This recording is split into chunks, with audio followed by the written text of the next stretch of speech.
eu sou professora de História aqui do Cursinho Vem. Hoje a gente vai para a nossa aula 04 de História do Brasil, em que a gente vai tratar de um tema bem importante, bem difícil, mas muito importante de ser falado e discutido, que é a escravidão e resistência negra. Na aula anterior, a gente começou o estudo do Brasil colônia e a gente falou sobre dois aspectos principais: a organização política das terras, do início da colonização, e depois a forma econômica de organização dessas terras e principalmente o plantio da cana-de-açúcar. E na aula de hoje a gente vai continuar o estudo de Brasil colônia, estudando qual foi a mão de obra utilizada pelos colonizadores nas plantações de cana-de-açúcar e por muito tempo depois na história do nosso país. A mão de obra escolhida foi a mão de obra africana negra escravizada. E por que a escolha pelo africano? Tem três motivos principais que devem ser estudados conjuntamente. O primeiro motivo é o que alguns historiadores chamam de resistência indígena. Esse termo ele é um pouco criticado porque poderia dar a entender que o povo negro, preto escravizado, não resistiu à escravidão. Mas, ressalvada essa crítica, o termo quer dizer que os povos indígenas, por já conhecerem o território, eles tinham mais facilidade de organizar motins, de organizar fugas, e assim era mais difícil escravizá-los. O segundo motivo é a justificativa que o cristianismo dá para a escravidão. A justificativa é que o povo indígena, eles tinham que ser convertidos à religião católica porque eles eram um povo com alma. Então, eles teriam que ser apresentados à religião católica. Já o povo negro africano era um povo sem alma, então eles poderiam ser tranquilamente escravizados. E como terceiro e último motivo, a gente tem o valor mercantil do tráfico negreiro. E esse é o principal motivo para justificar a escolha pelo africano. Como que acontecia esse tráfico? Os colonizadores, comerciantes de escravos, saíam do Brasil, iam até a África, chegavam lá ou eles sequestravam negros e escravizavam para trazer até as novas terras novamente, ou eles compravam de outros africanos porque eles tinham escravos entre eles por conta de guerras e de lutas entre tribos diferentes. Então eles compravam escravos ou eles sequestravam e prendiam negros lá e traziam para o Brasil.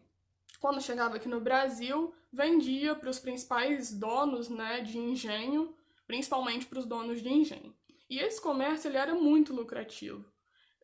Dava muito dinheiro para famílias de colonizadores no Brasil. E esse foi o principal motivo.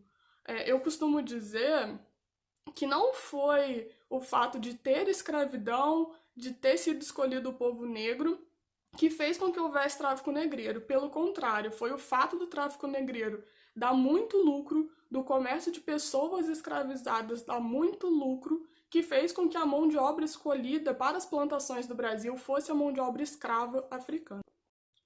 E depois de falar um pouco sobre a escolha pelo africano, eu acho que a gente precisa falar sobre o que é a escravidão e sobre o que a escravidão representa. É um tema muito triste, mas é um tema necessário que precisa ser debatido. A escravidão ela é a negação de liberdade, de dignidade e principalmente de humanidade a todo um povo. Quando a gente nega a dignidade a um povo, a gente pode matar, pode açoitar, pode punir, pode espancar, pode estuprar as mulheres sem o menor tipo de retaliação, porque aquelas pessoas não são vistas como pessoas, elas são vistas como mercadorias a servirem outras pessoas, a servirem donos de terras, no caso do Brasil, donos de engenho. Então a gente negou a humanidade, a gente escravizou todo um povo, eram açoitamentos diários, eram mulheres negras sendo estupradas constantemente. E aí o estupro nos fizeram acreditar, a sociedade quer que a gente acredite, que é um desejo masculino sexual incontrolável. Mas, na verdade, o estupro, principalmente nesse período, e contra as mulheres negras, ele foi uma forma de dominação, uma forma de manter elas oprimidas e nos lugares em que elas estavam, uma forma de reafirmar a dominação branca, masculina, e dos grandes donos de terra sobre as suas escravas. Então é muito triste, mas é muito necessário ser falado, e é necessário também que a gente pense que toda a escravidão ela deixou marcas profundas na nossa sociedade atual. Né? A opressão, o racismo contra o povo negro não acabou, e a escravidão foi um dos principais motivos que gera a nossa sociedade de hoje, uma sociedade em que o racismo estrutural ele é real e ele existe.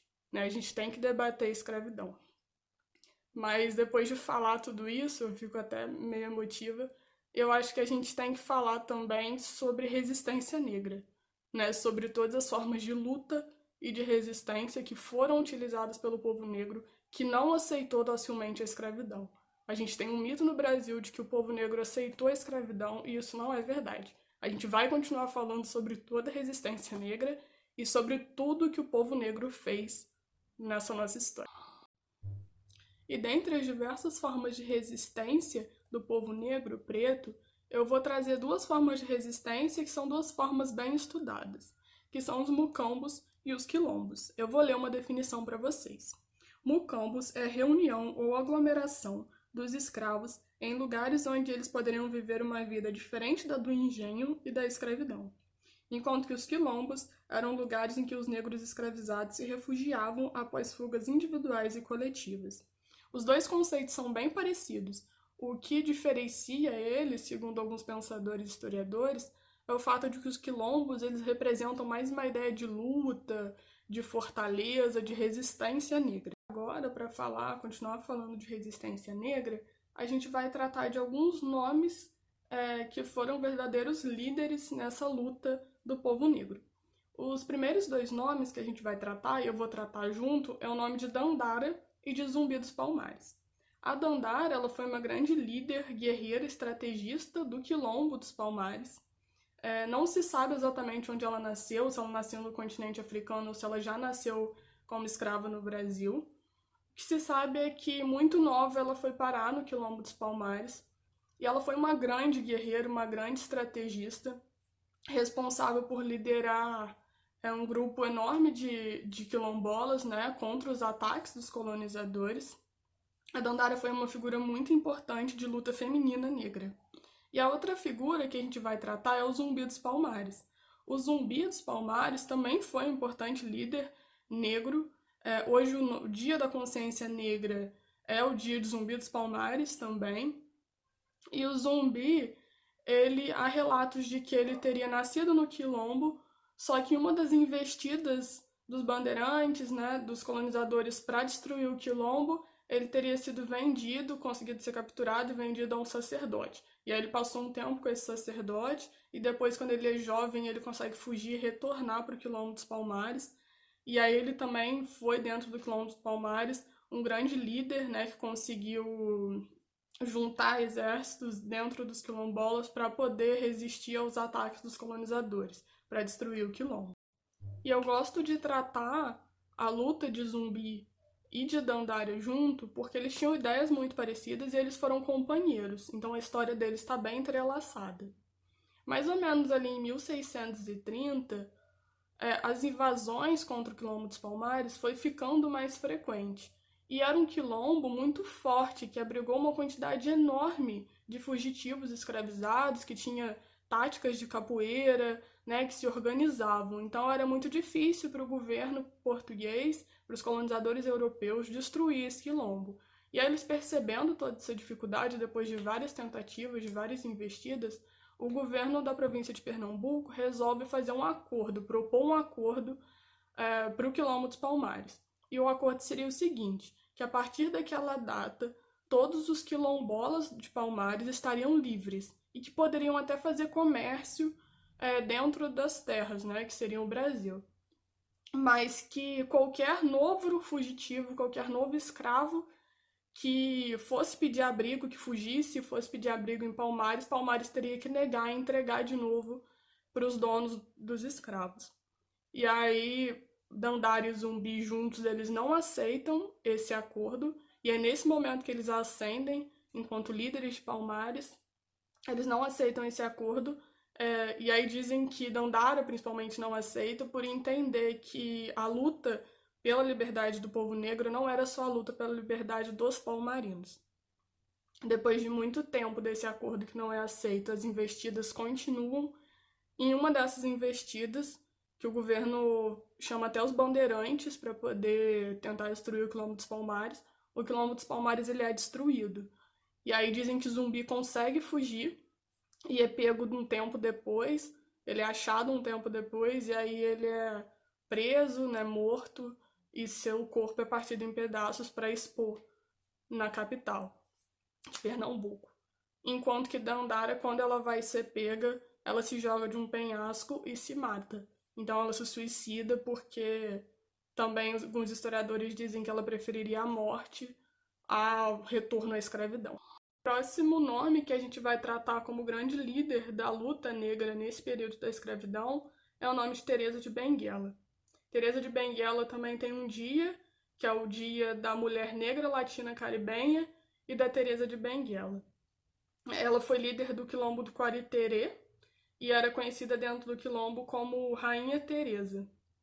Dentro desse quilombo, esse também foi um quilombo que recebeu muitas investidas, que conseguiu sobreviver frente a muitas investidas, né, dos colonizadores, também foi um lugar de muita luta.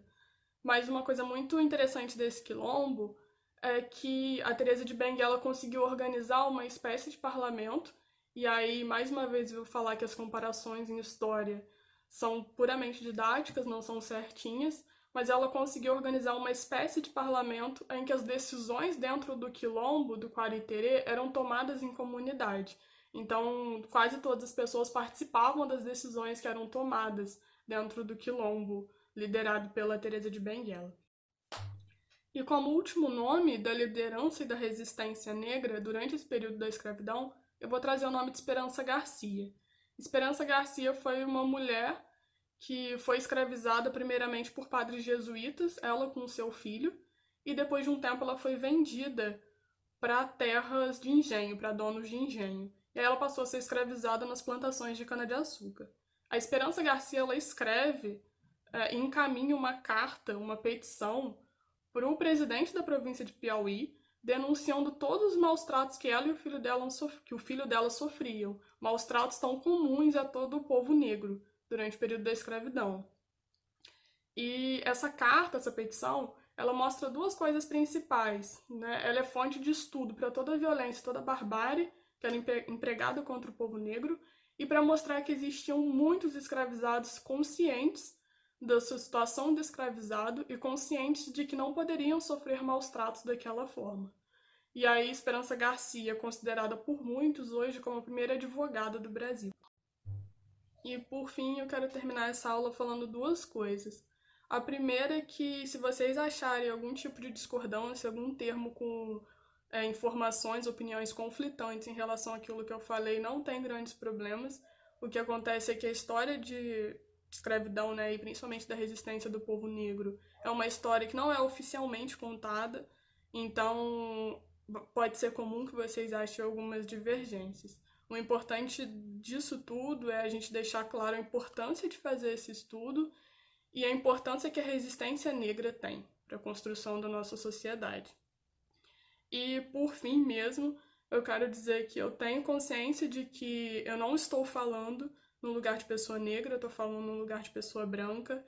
Então, foi um estudo que eu fiz sobre essa realidade, porque eu entendo que não dá para falar de história do Brasil sem falar de escravidão e sem falar de resistência negra, mas que, de forma alguma, eu sofri qualquer tipo de opressão racial, né, que a escravidão deixou. Eu espero que vocês tenham gostado da aula. Na próxima aula a gente vai falar um pouquinho mais sobre o Brasil colônia e eu espero vocês. Um beijo e até lá!